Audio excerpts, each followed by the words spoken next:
Mon baromètre m'indique clairement que la chronique de David Castello-Lopez va être une des meilleures chroniques de l'histoire d'Europe 1. Vous nous racontez, oui, je mets une certaine pression. J'ai eu envie comme ça de vous mettre une pression. Aujourd'hui, on parle du baromètre. Je me souviens, il y avait un truc comme ça où Louis C.K., quand il était tout jeune, qui est un humoriste américain, roi du stand-up, il a introduit Jerry Seinfeld un jour sur scène, quand il avait 17 ans, et il l'admirait énormément. Il a dit, et maintenant, le plus grand comique de tous les temps, et il s'est fait défoncer par Jerry Seinfeld, qui était super connu, parce qu'il dit, mais vous vous rendez compte de la pression que vous mettez sur les épaules. Lui, il était juste mignon, mais moi, c'est pareil. Je vous voue une admiration, un culte. Le mot n'est pas trop fort. Voilà. Tout à fait. Quand j'étais petit, moi, il y avait un baromètre dans ma maison au Portugal, et quelquefois, je voyais mon père s'arrêter devant, tapoter dessus avec son doigt, et faire des têtes de qui a compris exactement ce qui se passait. Et moi, je passais après, je regardais, et je comprenais que dalle. Sur un baromètre, vous avez un cadran avec 2 aiguilles, une qui se trouve derrière la vitre du cadran et qui indique une unité de mesure chelou, et une autre aiguille par-dessus la vitre que vous pouvez tourner vous-même. Et tout autour du cadran, il y a aussi les petits pictogrammes sempiternels de la météo, le soleil, les nuages, etc. Et moi, je comprenais rien. Je me disais, mais à quoi ça sert que l'aiguille indique qu'il fait beau ? Il suffit qu'on regarde par la fenêtre, on voit bien qu'il fait beau. C'est quoi l'intérêt de ce truc ? Et pendant plus de 30 ans, c'est-à-dire jusqu'à hier, jour que j'ai choisi pour écrire cette chronique, eh bien, je n'avais toujours pas compris. Maintenant, j'ai compris, et je vous dirai ce que j'ai compris à la fin de cette chronique.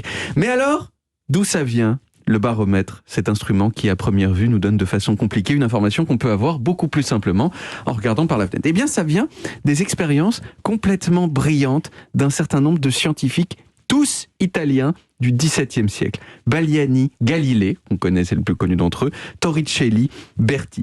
L'expérience qui a été faite, c'est la suivante. Je vous demande tous votre attention en entier parce que c'est un peu technique.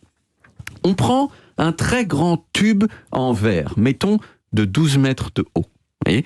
On le remplit d'eau et on le bouche. Ensuite, on met ce tube, la tête en bas, dans une bassine d'eau. Okay. Et là, on enlève... C'est une grande bassine. Parce c'est une grande bassine. De moins 14 mètres de haut. Là. Voilà, pas forcément très haute, mais en tout cas suffisamment pour qu'on mette le... ensuite, on met ce tube, donc la tête en bas, dans cette bassine d'eau. Et là, on enlève le bouchon qui se trouve sous l'eau. Vous comprenez ce que je fais ? Oui, tube, tout à fait, oui. Et bien là, qu'est-ce qui se passe dans le tube ? Il y a une bulle d'air. Non, mais il n'y a pas dedans. Non. Alors le niveau baisse. Le niveau baisse, évidemment. Exactement. L'eau descend dans le tube. Un peu, mais pas tant que ça. Et surtout, elle descend toujours jusqu'à exactement la même hauteur, quoi qu'il arrive. 10,3 mètres. Et donc, je disais, mais what the fuck ? Et dans la partie haute du tube, entre 10,3 mètres et le haut, il y a du vide. Du pur vide. Et là, les scientifiques italiens, ils se sont dit mais what the fuck c'est quoi ce truc ça, c'est l'Italie qu'on aime. Ça, c'est vraiment l'Italie authentique. Galilée, il a dit il doit y avoir une force à l'intérieur de ce vide qui retient l'eau dans le tube avec ses petits bras. Il pensait que c'était le vide qui retenait l'eau de descendre de plus bas. Mais Torricelli, lui, il a émis une hypothèse. Je vais le faire sans l'accent italien, sinon en fait on comprendra rien. Et si il s'est dit, et si c'était le poids de l'air qu'il y a au-dessus de la bassine qui fait pression sur la surface de l'eau et qui empêche l'eau du tube de s'écouler. Vous voyez ce que je veux dire ? Oui, ah oui, elle fait pression. Elle fait pression et donc ça remonte dans le tube et ça empêche que ça... Et c'est exact, c'était ça. Et c'était brillant comme idée, c'était exactement ce qui se passait. Et Torricelli, il a aussi eu l'idée de faire la même chose, non pas avec de l'eau, mais avec du mercure, qui est 14 fois plus dense que l'eau, ce qui a permis de ne pas faire un truc de 10 mètres de haut, mais un truc de 1 mètre de haut, de 76 cm à peu près. Quelques années plus tard, Blaise Pascal, dont on a parlé il n'y a pas longtemps dans l'émission, il a définitivement confirmé l'affaire en montrant que si on prenait l'appareil en altitude, en l'occurrence au haut du Puy-de-Dôme, le mercure descendait un peu plus bas dans la colonne, ce qui montrait bien qu'il y avait moins d'air qui faisait pression sur le mercure de la bassine et que tout ça, c'était donc une question de l'air qu'il y avait dans l'atmosphère, de la pression atmosphérique. Et puis, enfin, au 19e siècle, on a compris qu'en mesurant non pas la pression atmosphérique, mais l'évolution de la pression atmosphérique à un endroit donné, on pouvait prédire le temps qu'il allait faire. Si par exemple la pression descend, ça veut dire qu'il va faire mauvais.